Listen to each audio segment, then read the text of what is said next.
Good morning, everyone. Friday morning here on Sea of Tranquility. It's the Pardo and Popoff connection yet again. I was just telling Martin that it seems like it's not a Friday morning without him and I getting together to talk music. It's become a regular occurrence now on the channel for a couple months, and I'm digging it. So Martin and I have been talking for a while about doing something relating to the new wave of British heavy metal. And Martin has written some fine books, which he's going to show off a little bit, and talked a lot about a lot of these bands. I've done the same thing as well. We've had a lot of people who watch the channel ask, could you do some kind of new wave or NWOBHM theme show on this particular movement, which, 1979 to about 83 or so. That's kind of like the years that we're talking about here.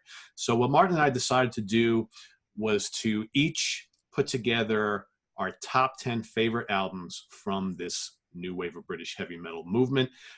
We didn't give each other any sort of rules. We kind of left it, all right, let's just go our separate ways, figure out what we're going to do, how we're going to do it. In the time since we decided to do this, Martin did a very cool podcast talking about like what a predicament even tackling this topic is, because you have a couple of bands who released more than one spectacular album in this short time period. And Martin, I'll let you talk a little bit. I'd love for you to kind of talk a little bit about the idea behind the podcast first, and then we'll go into our rankings here. Yeah, so back in 2011, I did a top 25 for Goldmine of new wave of British heavy metal, which was easy, right? But this conundrum, I basically doing the podcast, I knew we were going to do this show, and it was 10, and I thought, man, this calls a big problem up. So the long and short of it is if you were really honest about it and put on your A&R hat and said what actually is a good album objectively, i.e. something like Pyromania, which is considered a masterpiece and it's a diamond album, one of the greatest selling albums of all time, but is it a new wave of British heavy metal album, blah, blah, blah. But so I outlined 3 problems in the podcast episode. This is my History in 5 Songs with Martin Popoff thing. So one of the problems is there's a few bands that we don't know whether they belong or not. So we'll just put that aside. Maybe that'll come up as we go through our lists. The other problem is, where do you cut it off? Is 83 too late? Is 84 too late? Certainly 85 is probably too late for anybody. What do you include even at the very beginning? But the big problem I talked about in that podcast is, if you were totally honest about this, about, basically picking great albums, you could go so far as to say in a top 10 of new wave of British heavy metal, 7 of those entries would be Iron Maiden and Def Leppard albums.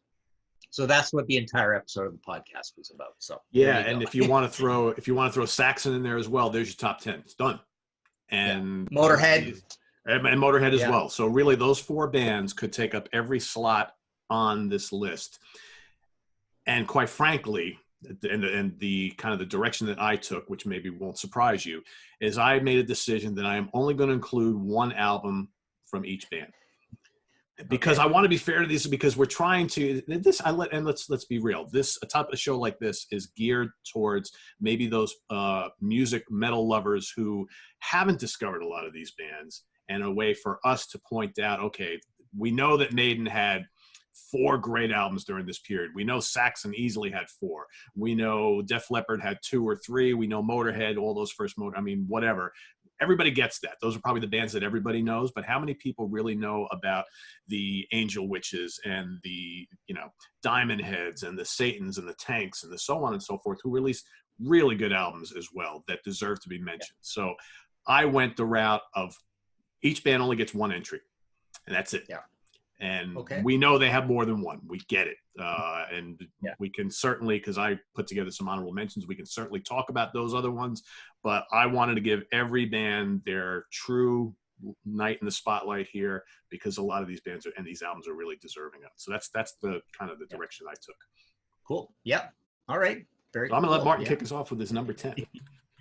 Okay, so first of all, I love this stuff. I did basically a new wave of British heavy metal trilogy. So there's 2 timeline books. One ends in 1981. The next one goes up to 84.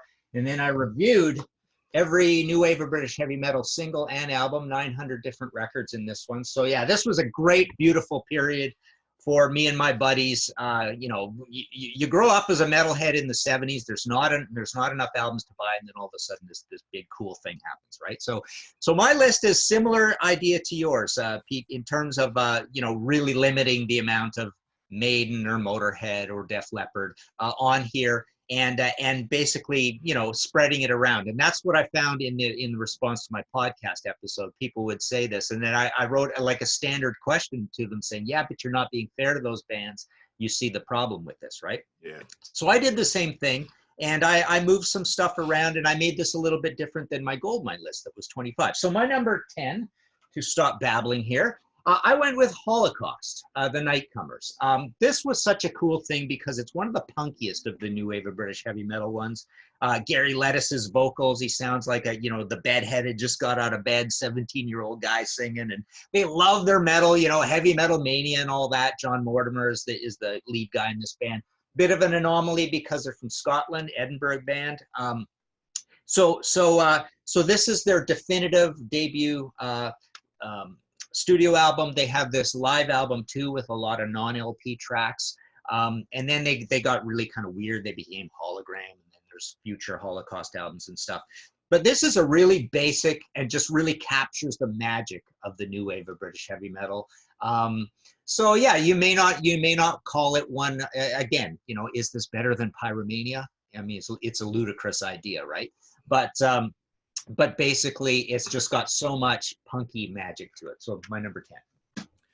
And I think, you know, we're doing stuff, lists like this. It's like better is kind of a weird thing to say, right? It's like this, are any of these better than the others? It's just kind of like a personal taste. And you know what was really cool about this whole movement, and a lot of these albums we're talking about, it's like if you were a kid back in 1980, you know, 81, 82, 83, and, you know, you're probably somewhere between the age of 14 and 18 or something like that.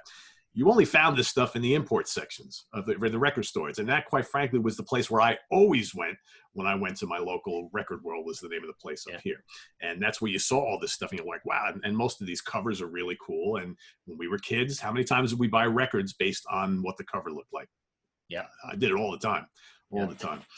All right, so my number 10 is from 1983, and I think this band had a couple things going against it. One, the name of the band, I think, just didn't do themselves any favors here. But they came right at the kind of tail end of this period. Then they kind of broke up for a while. And I think that if they would have come out with this album maybe 2 years earlier, maybe had a different name, probably would have done big business. I'm talking about Court in the Act by Satan. You know, a lot of people said, oh, awful name. I mean, you know, because us metalheads don't care. I could care less if their name is Satan. I think, you know, whatever. But there's, you know, more traditional listeners are like, they're going to stay away from this like it's the plague. These guys really took the kind of first two Iron Maiden album kind of framework.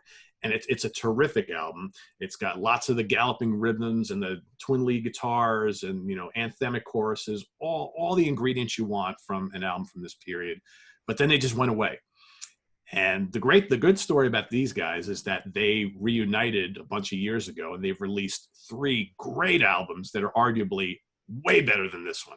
And they're just a kick-ass band now. They're touring, and all the original material, so good. It's good to kind of see that they got a little bit of success after the initial period. But that's my number 10, Court in the Act. And I always love that cover, as kind of like amateurish as it is, but it just screams that era, right?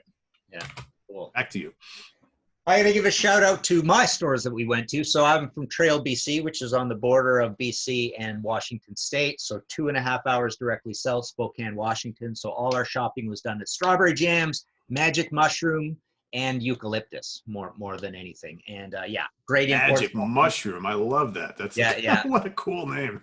And you know, first it was Sounds magazine for a long time, and then Kerrang came along. So those were our, you know, and we'd buy patches. You'd buy the singles that have the patches in them and stuff. So yeah, everything I'm showing here basically came from there. So my number 9.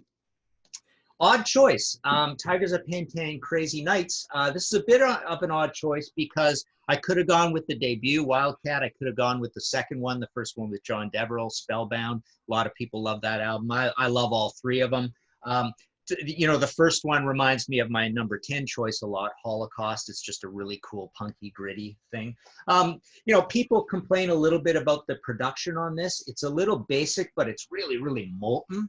And this is a heavy album. I love John Deverell's vocals. I even like the album after this, The Cage, where they went really poppy. But for some reason, it was a really poppy that I was into. So, yeah, Rob Weir's kind of the leader of the band, guitar. And John Sykes is in the band still here. This is the last one before he leaves. That's his autograph there. But yeah, just a great heavy album. I love the production on it. I just feel it's a little more charming than Spellbound. So there you go, my number 9. More about that in a minute. Okay. All right, my number 9 was actually originally in my honorable mentions, and the more that I thought about it, the more I was like, I love this album so much, and I just couldn't think of not including it here in the top 10. And a much better known album got the boot in place of it, and we'll talk about that at the end of the show. But Loose and Lethal by Savage. All right. Man, is this album killer, right? I mean, holy moly. You put this, Letting Loose is one of the greatest album openers of all time. And the crushing guitar riffs on this album. And this album, probably, I'm sure there are people who would listen to this, and I don't know whether, I'd never had the original LP back in the day, so I can't compare. But, you know, the CD is loud and abrasive, but you know what? It works because of it. So many great songs on here. Dirty Money kicks ass, The China Run, White Hot, No Cause to Kill. I mean, man, another one of those bands. What happened? Why were these guys not huge? I don't know. This is like every metal lover's dream right here. It's such a good album. Really cool artwork on the cover. Love it. My number 9. Could have ranked I have to say something about that album, because I always have it on my lists of these, and I didn't put it on just because I wanted to mix it up a little.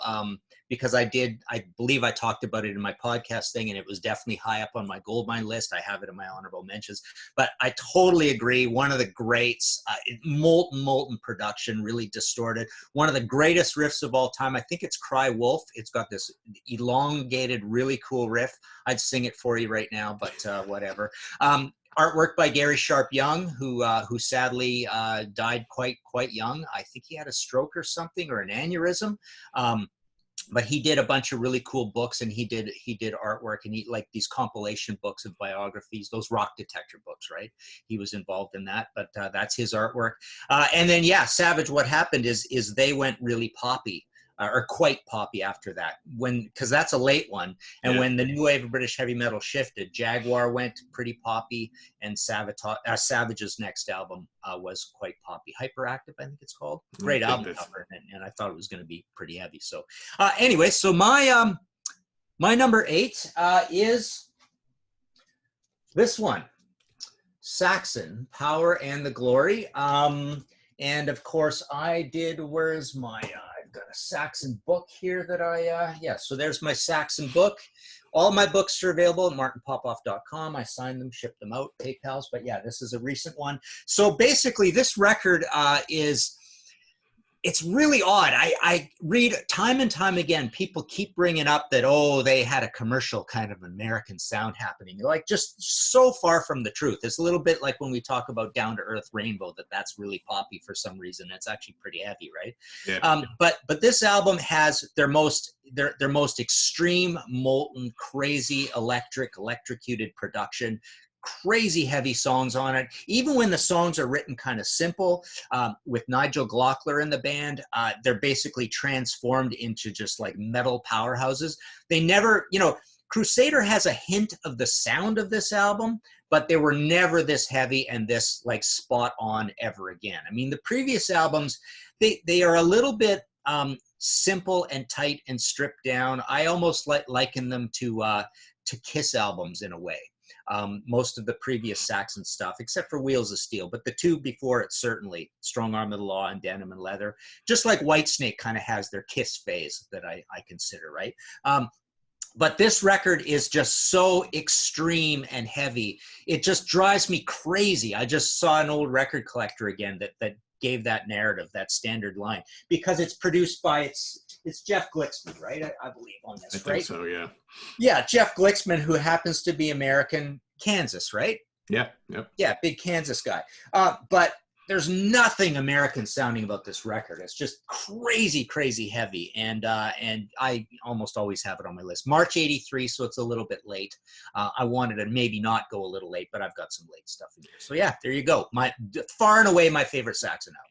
Yeah, it's I mean, we'll talk more about Saxon in a minute, but you could have taken any of those 4 or 5 albums and put them on this list. I had a really hard time deciding which Saxon album to put on the list. And I agree with you. People talk for decades about how, yeah, that was a let up and a light album. And it's like, what are you listening to? It's like, are you sure you weren't listening to Innocence Is No Excuse and mistaking it for Power and the Glory? Exactly, I'm like, come on, man. It's like, oh, God. All right. So my number 8, Tigers of Pantang, Crazy Nights. Awesome. This is one of those albums that I saw in the import bins in the record world back in 1981. And I was like, that is like the coolest cover ever, Rodney Matthews. And I was like, I got to have it. And then lo and behold, you look at the back cover, it's like, wait a second, that blonde guitar player, right? Because I think I bought this after this album came out and he was already onto other things.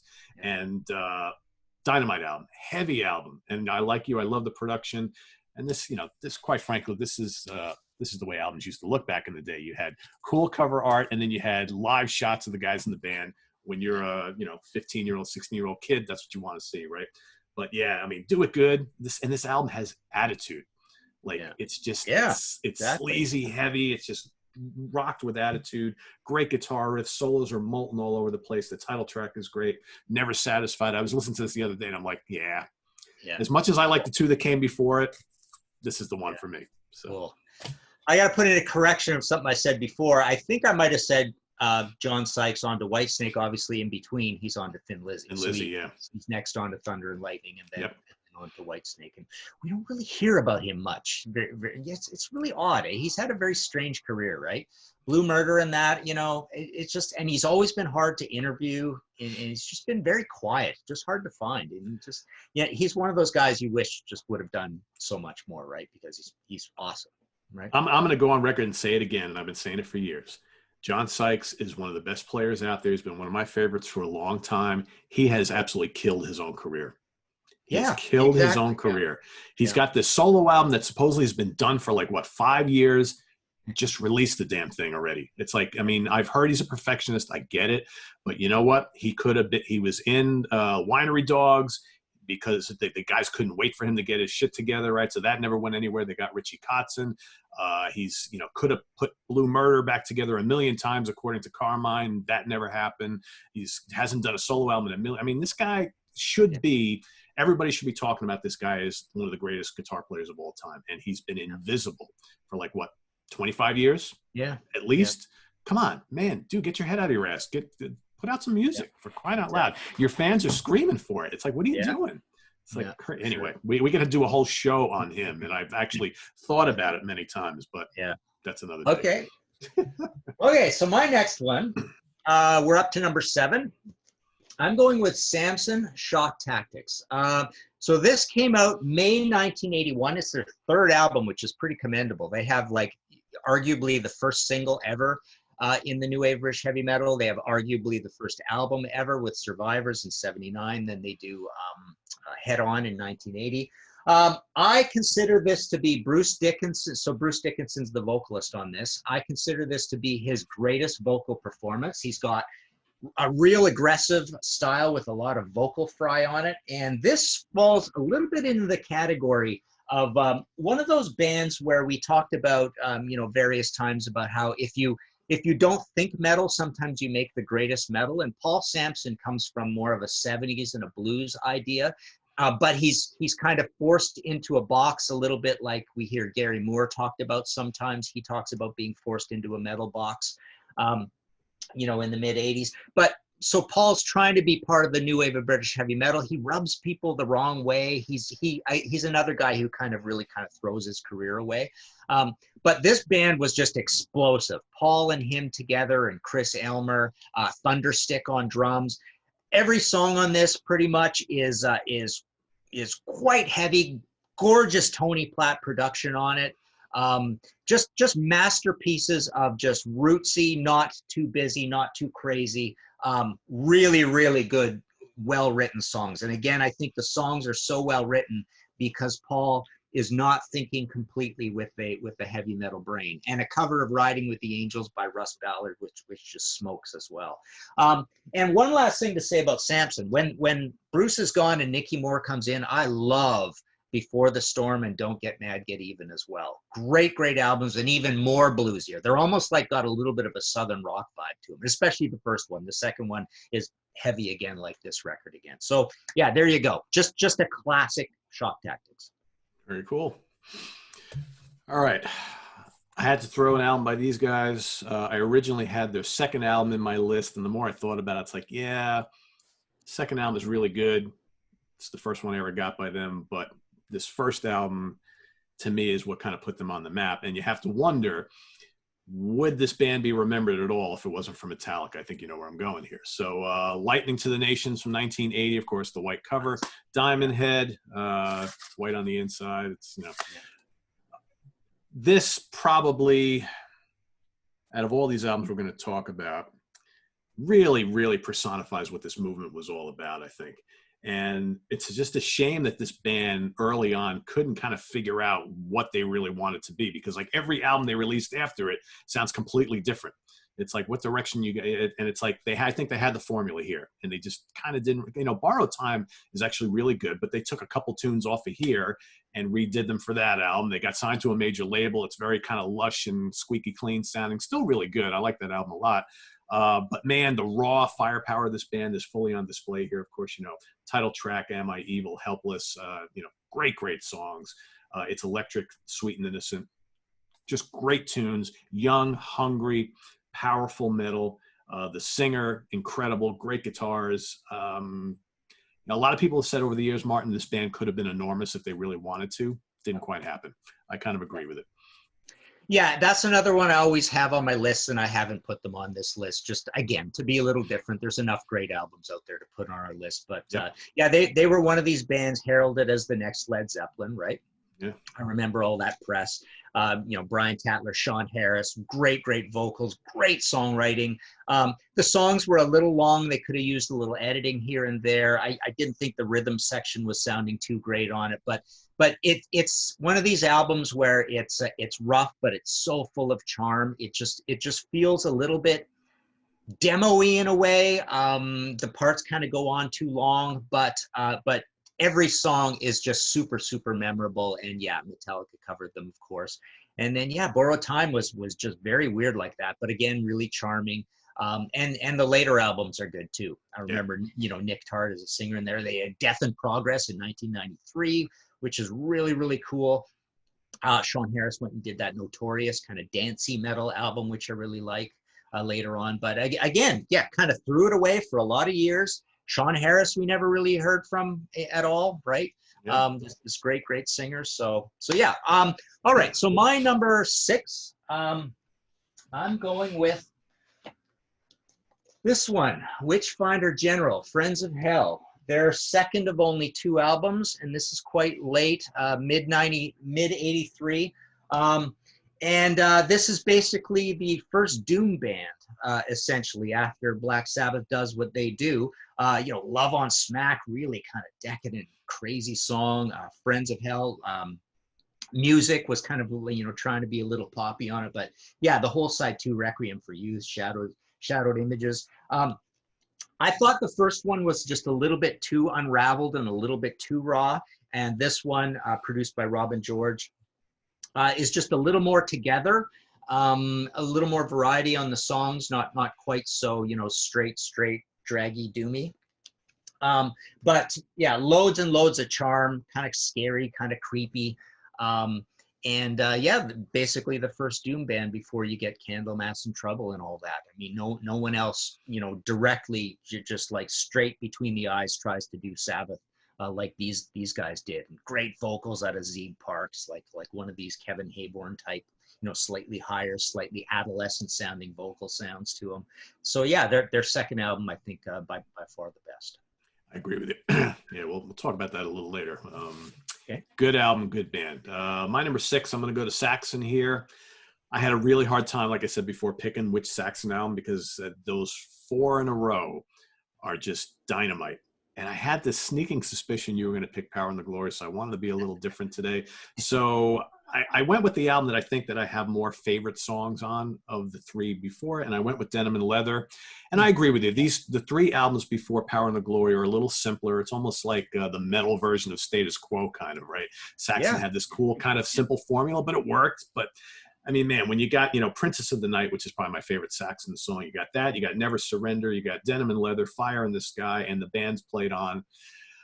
I kind of had to go with this one. And, good crisp production. It's heavy. Yeah. Biff sounds great. I mean, the twin guitars.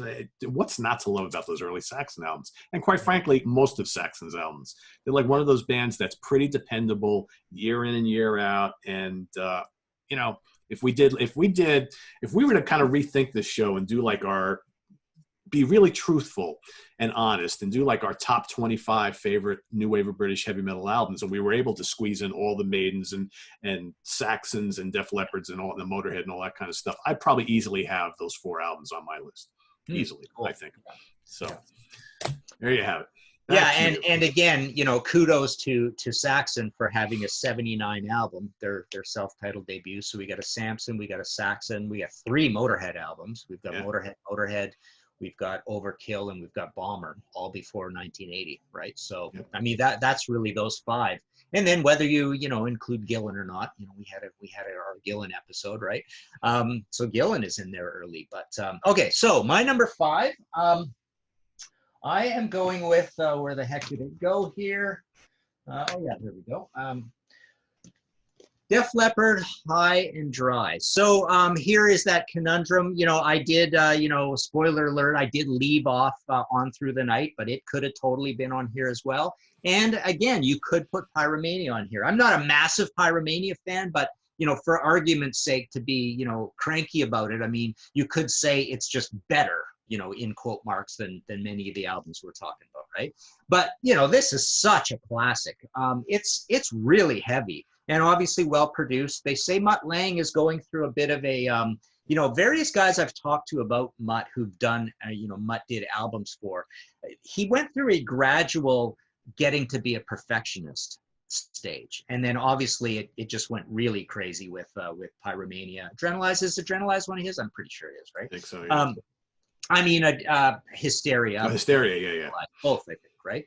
Anyways, so as he moves through AC/DC and Def Leppard and stuff, so he's getting a little perfectionist on this. I mean, it sounds great, and the songs are just killer. But they're killer on Through the Night as well. A lot of people really don't like talking about Def Leppard in this discussion at all because they're upset about Joe Elliott, being a little pompous about not feeling like he wants to be part of the new wave of British heavy metal with all this ridiculous stuff about, we're just as good as Queen and Led Zeppelin. That's the camp we're in, right? All this crap, right? But basically, by this album, they're already way better than most new wave of British heavy metal bands, and this is like July '81. But even with the debut, they're already kind of way better than most new wave of British heavy metal bands. And because it's so well produced, they're on Polygram and stuff. But yeah, people get mad at Def Leppard because of Joe Elliott's attitude.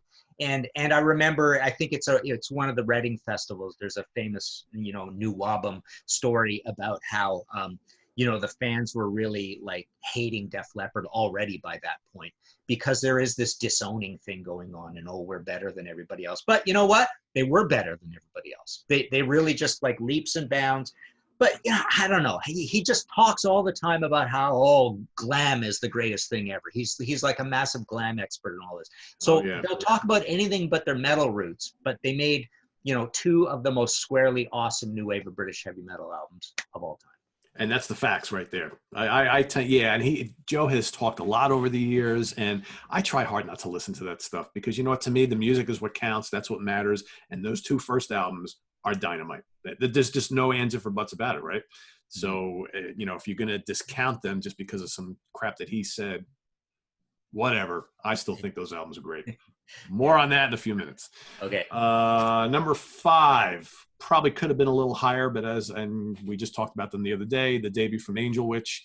It's got to be here. It's got to be here. It's just a matter of how high you want to put it. A classic album that just gets better every time you listen to it.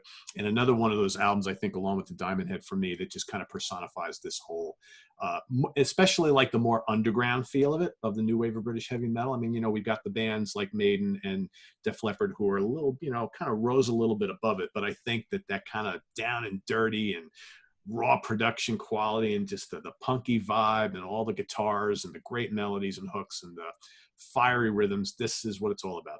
So, you know, Martin and I did a whole show on these guys last week. Go check it out if you haven't, because we talked quite a bit about this album and the other one. So number 5, Angel Witch. Awesome. All right. So my number 4, this is the last books I'm going to show you. I did an Iron Maiden trilogy. We've got Iron Maiden in the 80s here, Where Eagles Dare. We've got Iron Maiden, Holy Smoke, Iron Maiden in the 90s, and we've got Empire of the Clouds, Iron Maiden in the 2000s. So did those, martinpopoff.com. I've got stock of all of them. So yes, I went with Iron Maiden's debut album. And again, as per my episode, I literally could have put Killers on this list, which I actually like kind of more than this in a way, but I wanted to be really true new wave of British heavy metal. I could have put Number of the Beast on this list.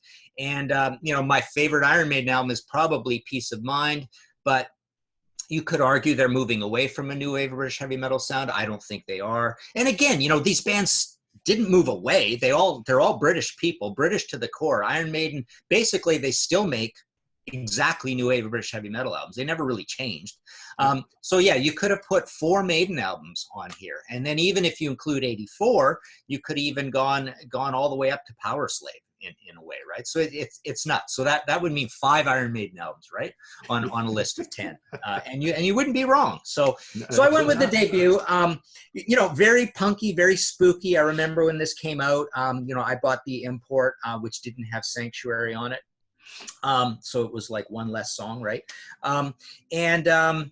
Yeah, just really kind of creepy. That iconic cover again. The idea with the new wave of British heavy metal was these bands were unapologetically metal. You looked at that and it was very different than, you know, you look at all the Black Sabbath album covers, they don't look particularly heavy metal. Nothing about them, right? Except for maybe, you know, the debut and Sabbath, Bloody Sabbath, I suppose. You know, to have an illustration of a green ghoul basically said, this is a new era where we're not going to apologize for being heavy metal anymore. We're not just going to look like old hippies. Basically, as I always say, you know, the guys in Aerosmith looked just like the guys in the Eagles, looked like the guys in Black Sabbath, looked like the guys in REO Speedwagon, right? So we're into a new era. And this was a very exciting band. It's a super early. I think this is middle of 1980. Maybe even April 1980, something like that.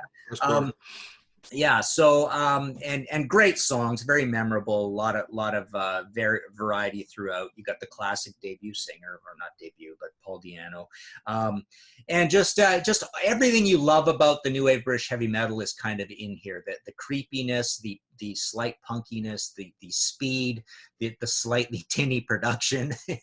So there you go. Got to have a Maiden in there, at least one. Got to have a Maiden in there. More on that in a couple minutes. All right, so here's the point in my list where a band we've talked about, I just had to include them.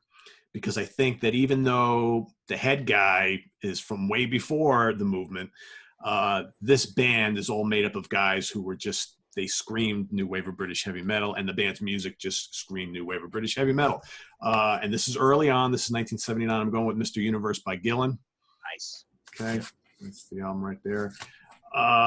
You know, I was tossed between this one or the follow-up album, both of which are amazing and great examples of what this band was all about. But man, they had the attitude and the punky vibe and the metallic stuff going on, and Gillan is just screaming up a storm on these albums. The songwriting is there, and I think, you know, quite frankly, Bernie Torme looked the part, acted the part. He was all about this movement. I mean, I don't know, it's just a great album.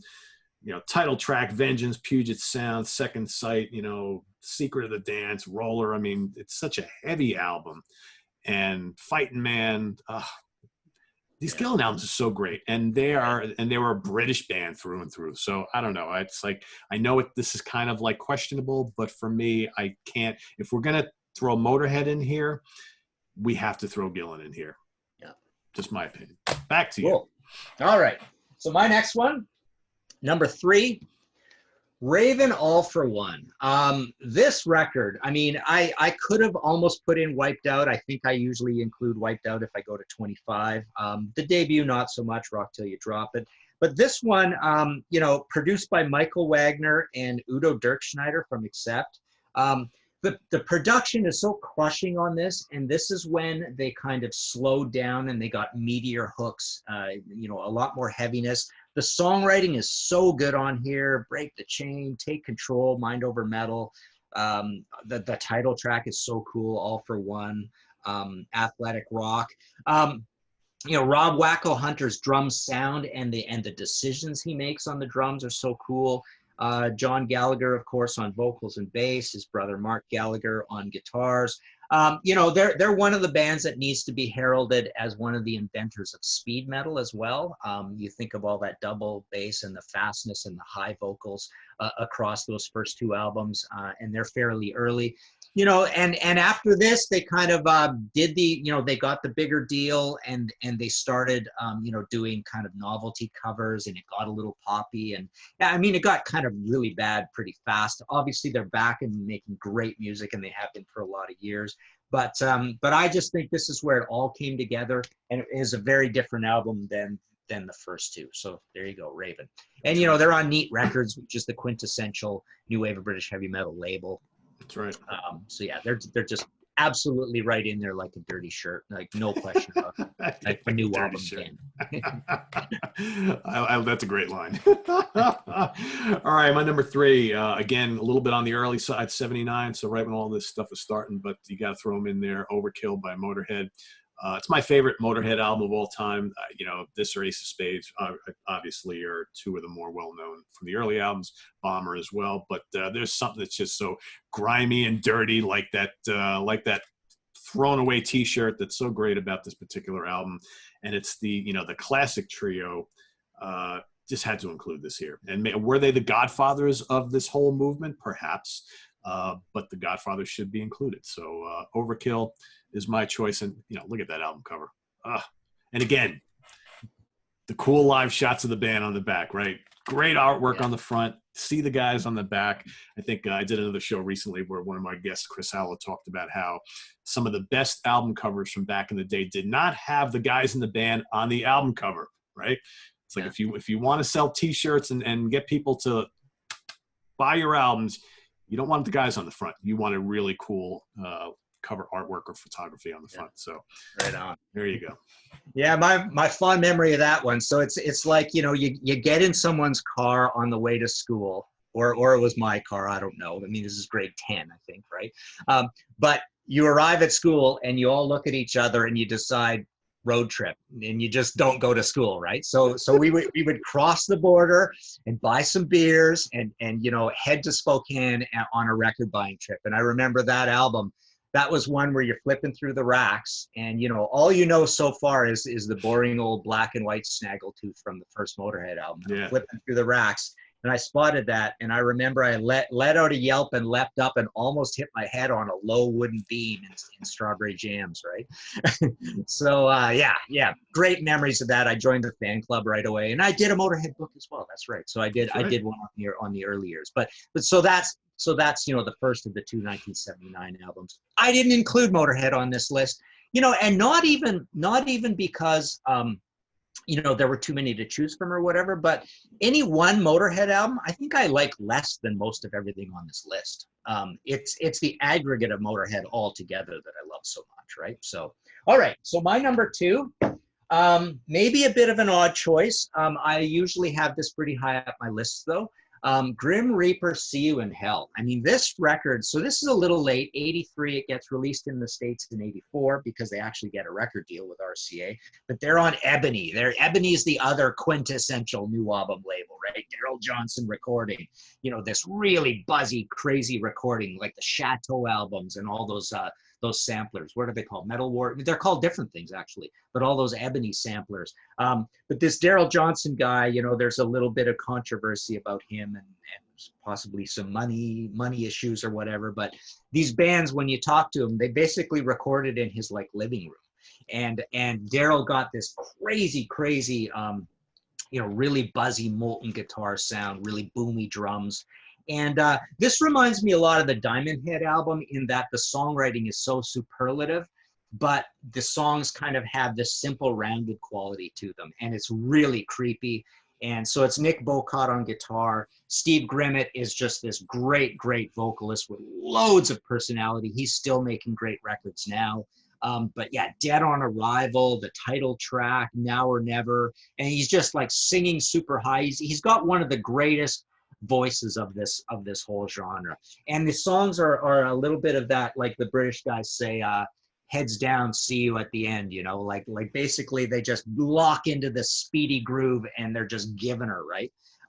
So yeah, and all three of their albums, the first three of that period, are all really good. People kind of forget the second and the third one, but you know, with that really iconic ebony sort of back cover to it, right? Just a white text on black. So yeah, just so much personality in this record. I pretty much always include it on my list. So obviously I have to if it's number 2. So yeah, that's a great one. And that's another one of those ones I saw sitting there in the rack and I was like, gotta have it. And we played that to death back in the day. And I remember going to see them live and they sounded just as good on stage. It's like, good stuff. Good stuff. We'll talk more about that in a little bit. So my number 2, there's just no denying the greatness that is this album. It's High and Dry. It's one of those albums, if you don't listen to it for a while and then you put it on and it brings you back to the first time you ever heard it. That's how good it is. And yeah, it's got a sheen to it, but the songwriting is just spectacular. It's heavy. The playing is great. Elliott sounds fantastic on this album. It's, you know, it's looked at as a classic for a reason. And I think, like we talked about before, regardless of what Joe has said over the years about their inclusion in this movement or not, they put out an album that's one of the best in this little short period that we're talking about here. There's no doubt about it. So yeah, it's pretty high on my list. Love it. Always have. High and Dry. Cool. Awesome. Okay. So my number 1, I won't talk about it too much, but I have to include it. Oh, look, it kind of goes with the Witchfinder nicely. It does. Yeah. Look at that. So, you know, we did a whole episode on this. That was a lot of fun, but I always almost have to include this as the number 1 every time I do these lists because it's just like a sacred talisman of a cult new wave of British heavy metal awesomeness. It's so heavy. There's so much great variety on it. There's melody. There's different speeds. You know, Angel Witch and White Witch are quite melodic actually. Then, you know, Sweet Danger, Gorgon. The mellow Freeman, I think, is kind of the mellow dirgy one. Angel of Death and Confused are just so doomy. You know, Kevin Hayborn's vocals are just, again, that sort of Steve Grimmett, Sean Harris sort of adolescent bleat to it, which I just love. It's got so much personality. But, you know, if Witchfinder General weren't the first Doom band, you know, this is the other one that you could almost call the first Doom band. So, yeah, there you go. It's always got to be number 1. That spot is just saved for Angel. There you go. When we did the Angel Witch show, you were talking about, it's like, I don't know, will it be my number 1? It might be my number 2. It's going to be up there somewhere, right? So there you have it. All right, my number 1, you know, we're talking Iron Maiden here, and like you could have picked any of these first 4. And, you know, part of me was saying, all right, well, I almost went with Killers, even though Killers is not my favorite Maiden album. It's probably my number 2. I almost went there because it's early. But then I said, all right, if we're kind of including stuff until 83, I said, you know what? I got to pick my favorite Maiden album, and that is Peace of Mind. And I think the sound is not much different. There's not much that separates those first couple of albums. And I think Bruce sounds spectacular on here. It's his second album with the band. There's just some drop-dead classic songs on here. Where Eagles Dare, you talk about great album openers. That's one of them. That's one of my favorite album openers. Flight of Icarus, obviously popular song. The Trooper, classic Iron Maiden galloping track.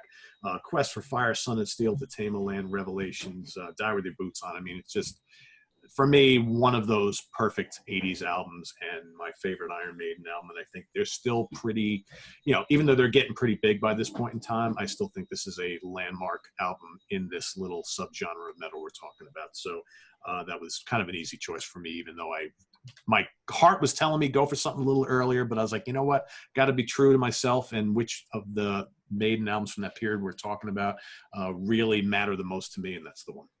Yeah. And a subtle thing always telling you not to include that album also is that even though they all are British to the core, these guys, and they all stayed in Britain essentially. I mean, I don't know. I guess Dave lives in Hawaii now, and Nico, I think, lives in Florida or something. And so, I mean, I'm sure they moved around, but the point is that subtly they were already, with the previous album and even Killers, they were regularly coming to North America and touring. So you're starting to feel that they're a little bit of a we moved away, we abandoned it, Britain's too small for us. We're in America. They had a major label deal pretty quickly. Killers, everything was being released in America, and they were always in America. So they were one of these that were feeling that way. And that's my favorite Maiden album too. And I think that's where they really discovered their sound, because the drummer made a huge difference to that band. So when they brought him in, basically, all the Maiden albums moving forward have this certain sound on them. So I wanted to mention a couple honorable mentions, if you don't mind, because absolutely. I'm going to do it too. Yeah, okay. Because basically, I feel bad that I've left these guys off the list, because I usually include them on the list. So I would say definitely that Savage album. Another one that people got to check out is More Blood and Thunder. They only made 2 records. This is their second one. The first one is not very good, but it's very corporate and very well put together. But they changed singers. I think the second guy is Mick Stratton. He's got short hair. He's a little bit like a Graham Bonnet. That More Blood and Thunder album is just so well crafted and put together, but still a little bit raw. It sounds like a band that should have been massive. It sounds like a stadium rock band, but it's actually really heavy and a lot of variety and super loads of personality in 1982. Court, Stand Up and Fight, it's their only masterpiece, but that's 1980 on MCA. I always include that. I feel guilty not putting in a Tank album, Hounds of Hades, or Power of the Hunter, or This Means War. Love all 3 of them, the first 3. And let's see, we talked about Maiden and Leppard, we talked about Raven, talked about Tigers, the other Samsons. Yeah, nothing else really. Fastway, I love the first Fastway album, but that's one where you really start thinking this is not really a new wave British heavy metal album. And Gillan and Motorhead, yeah, that basically covers it. There you go. All right, so I'm sure everybody's asking, well, Pete, what was that one album that got booted out in place of Savage, right? So that album was Black Metal by Venom. Another one of those bands that probably really different from everything we're talking about, but and that's probably my favorite Venom from the early period. The more I thought about it, it's like, am I including Venom in this top 10 just because I feel they're like a Hall of Fame band and should be there, or do I really like Black Metal more than I like Loose and Lethal? And when it came down to it, I really enjoy Loose and Lethal a little bit better. So, but I did want to give them an honorable mention. Night of the Demon by Demon. Demon's kind of a weird band here, right? I mean, because they're with all the keyboards, and they're kind of like similar period Uriah Heep-ish. They're a little more accessible. That first album is a little kind of creepy and heavy in spots. Yeah, right, isn't it? I think they went out of their way to do that. It's got the great album cover, but I do like that first album quite a bit. I like Unexpected Guests a little more, with the gatefold and their the old man on it. That's good as well. Yes, really creepy band. And it's a funny thing about that band. The poppiness mixed with the occult makes it creepy. And that also is the creepiness of Witchfinder on the second album, Stage Fright. The first one's considered quite a classic, and the third one's good too. Witchfinder's another really interesting band that way. But those two, it is almost like, oh, this is weird. Why are they so happy sounding? But it's creepy lyrics, right? I know, right? And I know a lot of people who bought that Demon album, Night of the Demon, when back when it first came out, they see it sitting on the rack. Oh, this is going to be great new metal album. And then they listen to it like, this is not really that heavy. It's like, but so it's like, I think I got gypped here, right? But I like it. I think it's good. Grim Reaper, See You in Hell is on my honorable mention list. I love that. Praying Mantis, their debut, Time Tells No Lies. Another they kind of fit in with Demon a little bit, even more melodic. They're more like a melodic rock band, but still, I think, they're right from that period. The first Tokyo Blade. Yes. That's a killer album. Great album. Yeah, killer album. Witchfinder General, Friends of Hell, I have on my list as well. And one last one I wanted to throw out there, the debut from a band that I think they predated Witchfinder General's, or maybe released about the same time, but also one of those really early doom bands, Pagan Altar, Judgment of the Dead. Great early doom album that I think probably even slower and doomier than the Witchfinder General stuff. Very, very cool, with a really unique singer that has one of the most kind of bizarre voices ever, may he rest in peace, but really works for those big lumbering heavy riffs and all that kind of creepy atmosphere and stuff like that. So we also should mention there were some great compilations. Metal from Others 1 is super important, but it's patchy. I really like Metal from Others 2. I love New Electric Warriors. There was Rock Snacks, Rock's Caliber, It's Unheard Of. So a lot of great compilations as well. Another good one that we didn't talk about is the first Jaguar. Really, really kind of like speedy but classy. They're a little bit like, I always call Tank like the thinking man's Motorhead in a way. And, lyrically, Lemmy and Tank are essentially both kind of intelligent lyrically, but I think the riffs are a little more complicated with Tank. But Jaguar kind of fits that a little bit as well. They're like a little more complicated version of Motorhead. But yeah, there's White Spirit, there's Fist. I would not include really any of those in the super tops. What else have we even forgotten about? I'm trying to think. Yeah, there's actually not a lot of albums. I mean, there's tons and tons of singles, and that's a whole nother thing. I don't have those off the top of my head, but I remember Trespass was an amazing band, and Mithra, Death and Destiny EP is incredible, right? Yeah. White Spirit. That's Yannick Gerz's band, right? And they were considered the next Deep Purple, right? It's a little bit. That's not a bad album. That first cross one, between Magnum and Deep Purple, a little bit. That one. That's not bad. I'm trying to think. I think they came a little late, but I think they kind of embodied the kind of spirit of this whole movie. Was that band Heavy Pettin'? Pettin'? They weren't bad. That first album was quite good, I thought. The next Def Leppard, they were considered, right? It was very, very, very Def Leppard-y, right? And it was, that first album was really, really cool. And then I think it's Rock's Not Dead, or Rock Ain't Dead or something, where they adopted like the really 80s production sound, but yet still the songs were really cool. That was a great band. We like those guys. Yeah. And what was, I'm trying to think of the name. They had the big hair. Wrathchild? Yes. Wrathchild, the motley crew of the movement, right? God. I remember buying that album and I was like, this is not very good. Hell and Back. I did a recent episode of my History in 5 Songs on the next Van Halen, and Hell and Back was considered the new wave of British heavy metal's version of Van Halen. So they were there. Yeah. A lot of cool stuff. Yeah, absolutely. A lot of cool stuff.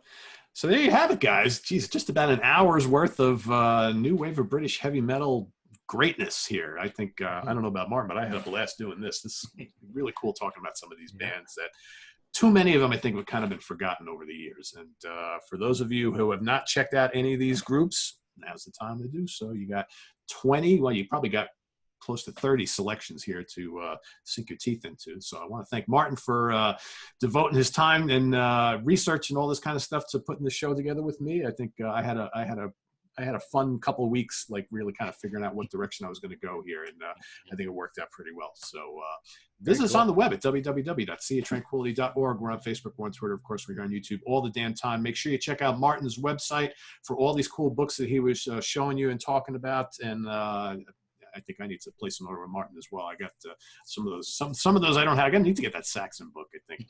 And need to do that. So anyway, stay tuned. I got more stuff coming up. Going to be pretty quiet over the weekend. Got some company coming this weekend, so I'm going to be kind of away from the computer, but we'll pick it right back up next week with all sorts of stuff. We got some cool guests coming on board, and I'm sure Martin will be back real soon as well. So take care, everybody. For Martin Popoff, I am Pete Pardo. Have a good one. Bye-bye.